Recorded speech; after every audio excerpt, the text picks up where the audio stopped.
Good morning, children.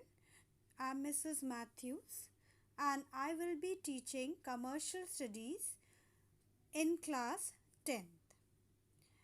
Children, before starting today's topic, I would like to introduce a book in front of you. This is your commercial studies book. This is a prescribed book of commercial studies for class 10th. And it has been prescribed by the ICSE board. It is ICSE Commercial Studies by Goel Brothers Prakashan by C.B. Gupta. So you have to buy this book, and this book contains the prescribed syllabus of ICSE board. Children, you can see in the group I have already uploaded the syllabus of the session 2020 and 2021. So go through the syllabus and prepare yourself according to the syllabus. Today, children, I would like to start with the new topic, the very first topic, that is stakeholders in commercial organization.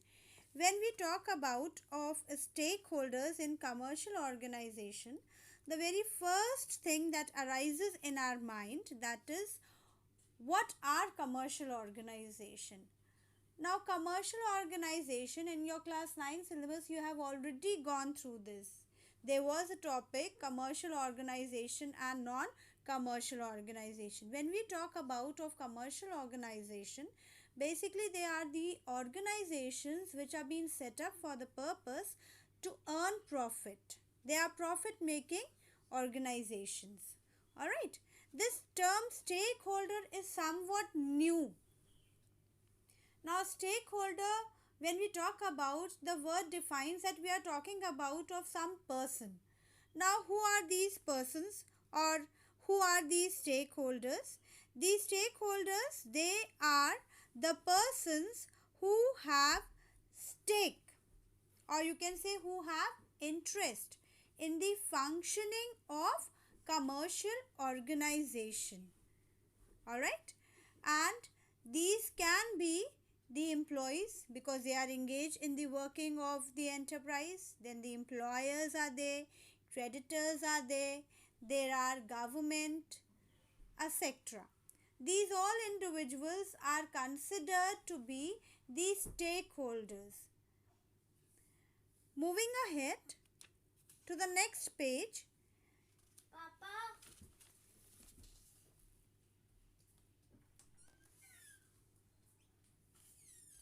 There are distinctions being mentioned.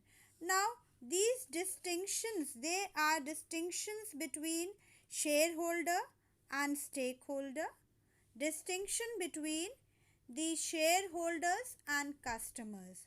Now, I would like to discuss with you, I have already discussed with you the meaning of stakeholder. Now, shareholders. Who are these shareholders? These shareholders are the individuals who are owing the shares in a joint stock company, but they are termed as stakeholders. So whenever we talk about shareholders, shareholders are the persons, or shareholder term is always being used in connection with a joint stock company. Alright. Then customers. Who are customers? Customers are basically considered as the king.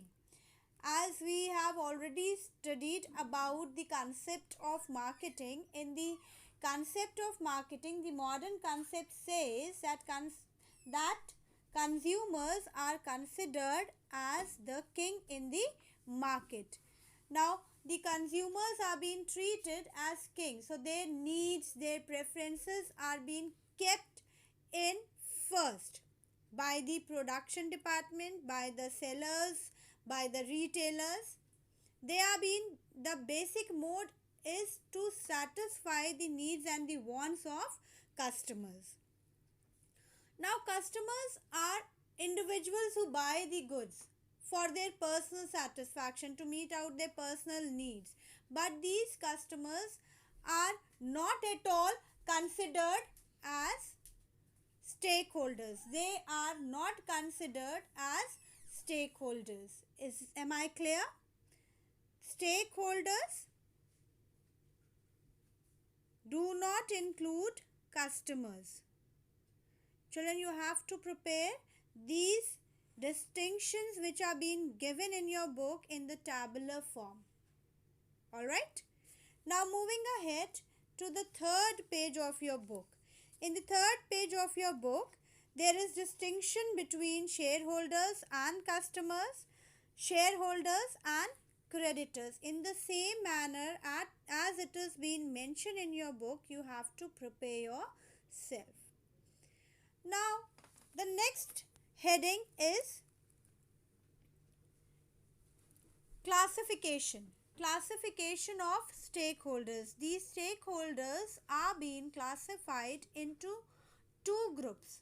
They are internal stakeholders and external stakeholders. When we talk about internal stakeholders are those individuals who are involved in the business from within organization. They are known as internal stakeholders. These internal stakeholders, they can be the employees, they can be the employers, they can be the owners, shareholders, directors. Now, when we talk about employers, who are employers? Employers basically are the one who offer employment to others. And when we talk about employees, employees provide the mental and physical effort required for the successful working of the enterprise. And owners, owners are the one who are the shareholders. I have already discussed with you. Now, moving ahead to the second category of stakeholders is external stakeholders. When we talk about external stakeholders are those individuals who are contributing as external stakeholders from outside the organization. They are not being working within the organization, but they are supporting the organization from outside. They can be the creditors, they can be the competitors, suppliers, dealers, government, general public. These all will be considered as the external stakeholders. Alright.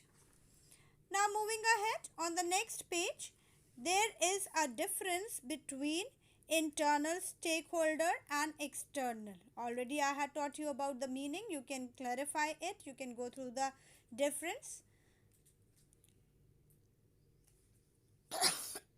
Now next is expectation of stakeholders. Now what are the expectations of stakeholder? Every individual or every group who are being present in a business organization, they have certain expectations from the organization. The expectation of employers. What does the employers expect? Employers expect various things from the enterprise. I'll be explaining you in brief.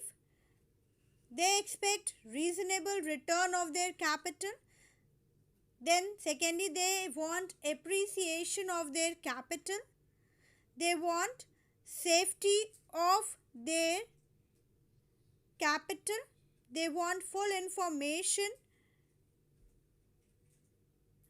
about their financial position of the firm.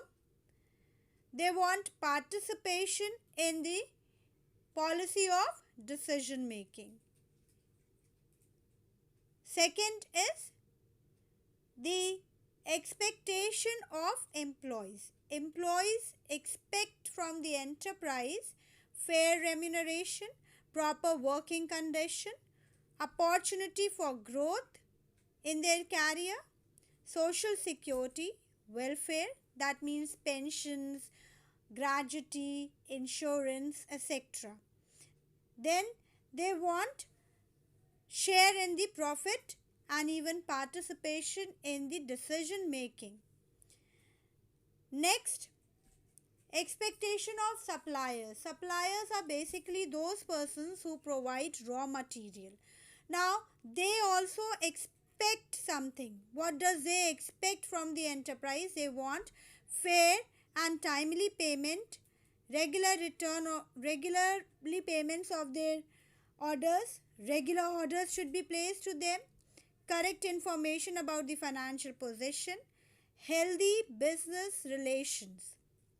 Then, expectation of associates and competitors. Competitors are basically who are considered as the rivals of the enterprises. What do they expect? They expect that they should be fair and fair trade practices should be needed. Then a healthy and ethical behavior should be there in the enterprise regarding competition, and they want cooperation among the competitors and respect for intellectual property. Then moving ahead, expectation of government. Government expect from the enterprise to follow with the rules and regulations of the country, pay taxes honestly, avoid corruption and corruption of public servant, to make proper use of scarce resources. Now, expectation of general public. General public also means society. Now, the society wants optimum utilization of the resources, avoid all types of pollution, help the weaker sections, promote balanced regional development, and preserve social and cultural values. So children, this was the topic. At the back there are questions. You can go through it, but I will be giving you an assignment related to this topic which you have to do in your fair registers.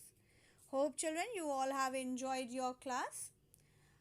Now you have to go through your homework, complete your task, stay home, stay safe.